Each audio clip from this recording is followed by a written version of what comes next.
Every year at this event, Act to Change honors people who have made significant impacts in uplifting our community. Now, it is my great honor to introduce our next speakers, AAPI Youth Rising. Yes, their mission is to take small actions to make positive change in our community.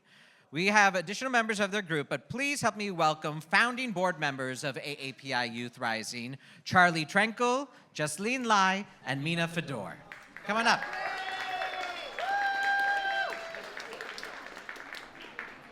I'd like to start off by saying thank you so much to Act to Change. I'm really excited to be here and to be back in LA with all of you. I'm really excited about this and also happy for all the students who came out here today. I know we have a lot of studying to do at the end of the semester, but I should be studying stoichiometry for my chem final right now, but this is definitely a lot more entertaining, so I'm excited to be here.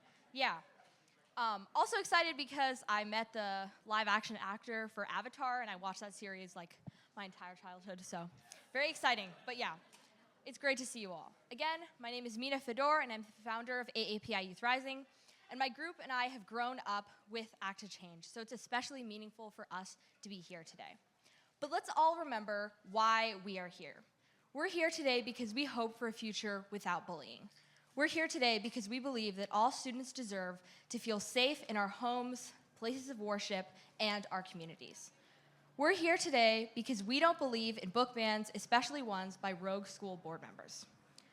We're here today because we believe that all students should have a safe space to go, regardless of their gender or sexual identity. We're here today because when we ask for someone's help, we should all have compassion in our hearts to give it. And all of these values are embodied so much by Act to Change's 2024 Allied Organization of the Year.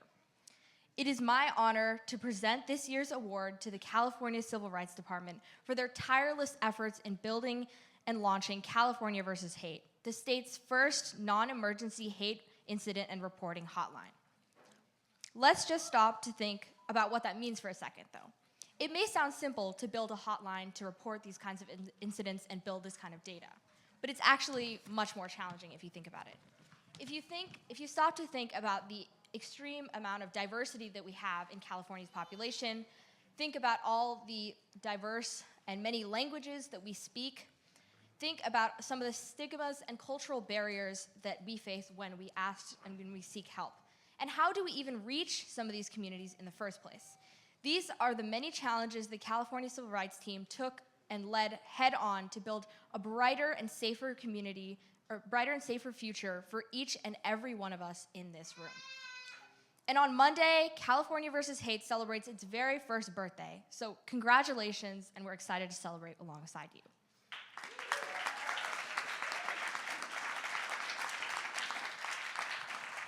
Throughout this past year, AAPI Youth Rising provided some feedback about the hotline alongside many other community partners.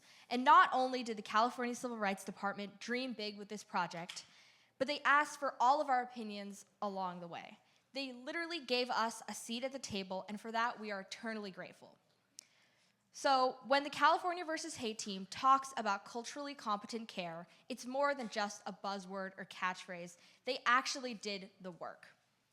They reached out to the diverse communities representing all of California, and to me, that's the definition of what an ally is. So thank you so much to California Civil Rights Department. Thank you for hearing us. Thank you for continuing to dream with us. And thank you for being an ally to each and every one of us. I'm incredibly proud to present Act to Change's 2024 Allied Organization of the Year Award to the California versus Hate team and to Becky. Thank you so much.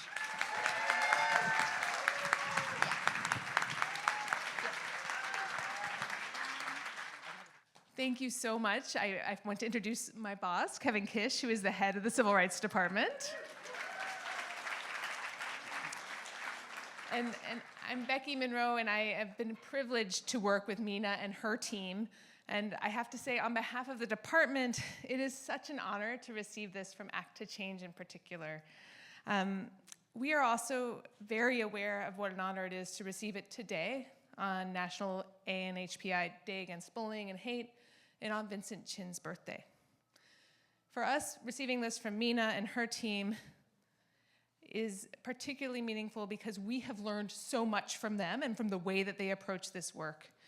We first met Mina actually here at an AAPI Youth, and all of her colleagues at AAPI Youth Rising at an Act to Change event 2 years ago. And we were blown away by the work that they were doing and their commitment to addressing hate against all communities. When we started this hotline, we knew we needed her advice and we needed the advice of other people across our state who had experienced hate and discrimination and were taking action to combat it. You know, when we meet, we talked a little bit about these meetings. We've got Act to Change, AAPI Youth Rising, partners like Stop AAPI Hate, as well as leaders from the NAACP, from Equality California, the Jakara Movement, the Black Youth Leadership Project, CARE, Disability Rights California, Cheerla, and others who meet with us on a regular basis to make sure that we are doing what we need to do in a way that is actually serving the needs of people who are targeted for hate. And what I will say is I most value from Mina and her team is that they tell us what we're doing right, but they are not afraid to tell us what we're doing wrong. And that is critical. They are also the only we have civil rights leaders literally from across the state on these meetings, and it's only Mina who usually has to fit it in before chemistry class, which is particularly impressive. One of the things I also just want to note is that we learn from so many of our colleagues who are in this room. So I saw Manju earlier, and Stop AAPI Hate really set the standard, I think, for governments across the country and certainly for the national government, for the federal government, and understanding that we are tracking acts of hate. We must track hate crimes as well as acts of hate that may not rise to the level of a crime at this point in time, but are causing significant harm. And part of what we learned from that is that we ought not ask people who are targeted for hate or discrimination to be legal experts, to know whether what happened to them violates a particular act. They need to know that they were harmed, and we owe them as the state and as the people who are privileged to serve the people of California, we owe them resources and support. So that's what Mina was talking about.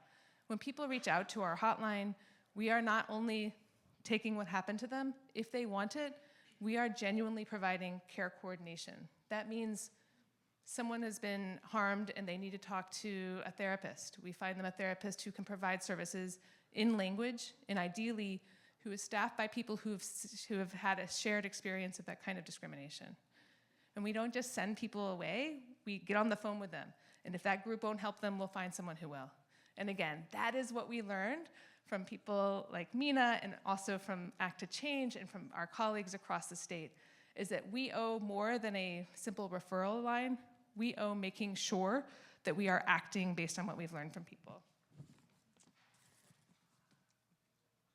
I also just have to say, you know, since its inception as a part of the Obama White House, Act to Change has long demonstrated something that we are trying to communicate here through our beautiful posters and otherwise, that when we are talking about combating hate, we are talking about combating all forms of hate.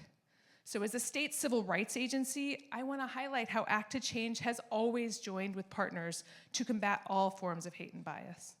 Through their anti-bullying workshops, the Youth Ambassador Program, and the Day Against Bullying and Hate, Act to Change has never shied away from the difficult work of combating anti-Blackness or recognizing the ways in which homophobia and transphobia often intersect with racism and other forms of discrimination. So we wanted to conclude today with some inspiration from Helen Zia, who is another leader from whom we have learned so much and has inspired us to act. In addition to her groundbreaking work as an award-winning writer and social justice activist, Helen Zia is the executor of the estate for Lily and Vincent Chin and one of the founders of the Vincent Chin Institute. In an interview, Helen Zia recently noted, quote, "No one is truly equal and free until everyone is equal and free. When a society allows anyone to be treated as less than equal and therefore less than fully human, we not only rob those people of their full humanity, we also become complicit in their mistreatment. Sometimes people think they can look the other way as long as their group is not harmed. But that is an illusion because we are all connected by our humanity." So together with all of you at the Civil Rights Department, we are working not only to combat hate, but to truly advance justice. And so we are incredibly grateful for your support and for the work that you do. Thank you.